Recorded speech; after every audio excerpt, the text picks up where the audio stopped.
সাম্প্রতিক তারেক রহমান সাহেব একটা বক্তব্য দিয়েছেন যে বক্তব্যটা বস্তুনিষ্ঠ নয়। একটি রাজনৈতিক দল যারা আজকে ভোটের বাজারে ঘুরে বেড়াচ্ছে, সেই রাজনৈতিক দলটি ৭১ সনে লক্ষ লক্ষ মানুষকে হত্যা করেছে, লক্ষ লক্ষ মা বোনের ইজ্জত নষ্ট করেছে। এটা পরিষ্কারভাবেই উনি জামাত ইসলামের প্রতি ইঙ্গিত করেছেন। সেখানে আমি বিষয়টা আমার কাছে খুব খারাপ লেগেছে।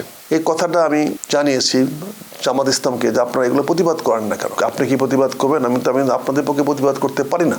তখন তিনি আমাকে একটু বলেন যে আমির সাহেব আপনাকে একটু চার দাওয়াত দিয়েছে, আপনি কি দেখবেন? আমি বলি মাশাআল্লাহ, উনি যদি আমাকে চার দাওয়াত দিয়ে থাকে এটা তো আমার একটা সৌভাগ্য। পরের দিন সকাল ৯টায় গেলাম, আমরা আলোচনা করলাম।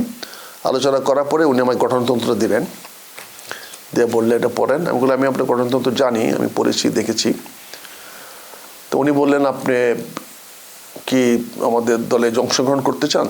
তাই আমি বললাম যদি আপনাদের দলে তো আমি রোকন হওয়ার সুযোগ নাই, তা আপনি যদি আমাদেরকে যদি গ্রহণ করেন, যদি করেন আপনি আলহামদুলিল্লাহ, আমি আপনাকে গ্রহণ করলাম যদি আপনি যোগদান করেন। উনিও বললেন আলহামদুলিল্লাহ, আমিও বললাম শুক্রিয়া। তো এইভাবে আমরা সকালবেলা জয়েন করলাম।